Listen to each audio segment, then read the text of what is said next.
Hi everyone, Lucia Gambuza here with Modern Retina, continuing our extended coverage from this year's ASRS annual meeting. Joining me is Dr. Yasha Modi of Manhattan Eye, Ear and Throat Hospital at Northwell Health, who presented on a sustained release intravitreal insert for diabetic macular edema and the phase 3 program now underway. Dr. Modi, thanks for being here. Well, thanks for having me. I'm really excited to talk about this. It's a really interesting topic for me, and it's something that I've been very invested in over the last few years. Awesome. What is the unmet need in diabetic macular edema that motivated developing a sustained release option? Well, first of all, I think it's important to note that we are remarkably blessed in retina. We have an incredible armamentarium of treatments, including anti-VEGF. We have a bispecific Ang2 and VEGF inhibitor. We also have steroids, and that allows us a lot of opportunity to successfully treat patients. But we have to treat these patients quite frequently. And including those patients, some of them may not even have a response to all of these medications. So diversifying the armamentarium of medications is obviously something that's very important. And speaking of anti-VEGF, how does the mechanism of vorolanib differ from standard anti-VEGF therapy in DME? Yeah, I think it's really important to realize that this is not a long-acting anti-VEGF. I know people have sort of used that expression to say, hey, this is a 6-month anti-VEGF, and that's kind of the wrong way of thinking about this. When we think about the way VEGF works, is it typically is this sort of cytokine that gets secreted. We end up having essentially blockade of that, and that's usually extracellular blockade in the form of like bevacizumab or ranibizumab. What we're looking at here is actually doing a VEGF receptor inhibition intracellularly. And as we learn more about these tyrosine kinase inhibitors, we're starting to realize that vorolanib also has activity against IL-6. So this has the possibility of providing a completely new mechanism of action.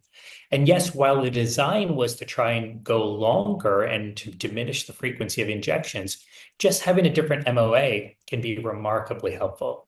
Let's shift over to the results. What was the primary endpoint in the VERONA trial and what did the results show? So the primary endpoint is a unique one, which is the time to first supplemental injection. And there were two separate doses that were studied. And I think we're going to focus more on the 2.7 milligram dose because that's the one that's going to move forward into the phase 3 program. But what it showed was that the time to supplemental injection was naturally quite a bit longer. And there was this one kind of more rapid improvement in visual acuity in that arm. And that suggests kind of two things. One, perhaps early bioavailability, and two, a kind of a distinct mechanism of action relative to just anti-VEGF alone, where the anti-VEGF, the control arm, was Eylea. So I think here it provides very good rationale as to why using perhaps a different MOA would be very valuable. And beyond the primary endpoint, what did the anatomic biomarkers of disease activity reveal at 24 weeks?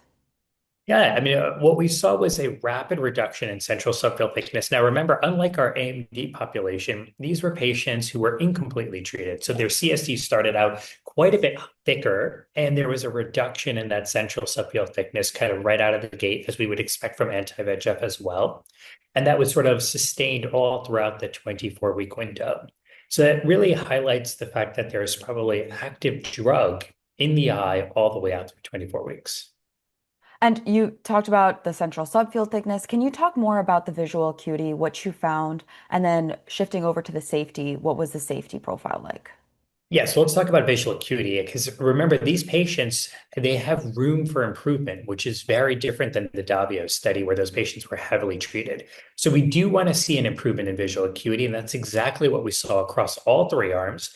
But what was most impressive as to whether or not you got the 2.7 or 1.3 milligram vorolanib plus aflibercept treatment, the visual acuity results kind of popped up immediately at 1 month and then sort of sustained all the way out through week 24. Contrarily, when you got just aflibercept alone, the visual acuity did ultimately catch up, but it took a little bit longer for that to happen. Were any of these results surprising to you in that first month? I think so. The thing that really surprised me was I would have expected the visual acuity to kind of be better right out of the gate with aflibercept because you think, hey, this is a powerful hitting drug. It has first order kinetics as opposed to zero order kinetics. So you would have a sort of very high bolus of anti-VEGF inhibition. But here we're seeing the exact opposite, which is a zero order kinetics drug with a different mechanism of action, which is kind of what we talked about, kind of having a much better visual acuity response, and that correspondingly resulted in a lower central subfield thickness right out of the gate. So I think we had to kind of go back to the drawing board because that was a little bit sort of unexpected, if you will. And I think that result surprised a lot of us because we sort of said this was going to be a longer acting medication. And here we're starting to realize that there's all these other ancillary benefits to this medication that we still yet to explore. Very interesting. What would durable 6-month disease control change about how DME is managed on a day-to-day basis? Well, I think for some, you will have just durable monotherapy 6 months treatment, and that will be wonderful, right? For working age individuals, which is the vast majority of people with diabetic macular edema, having injections every 2 times a year would be wonderful.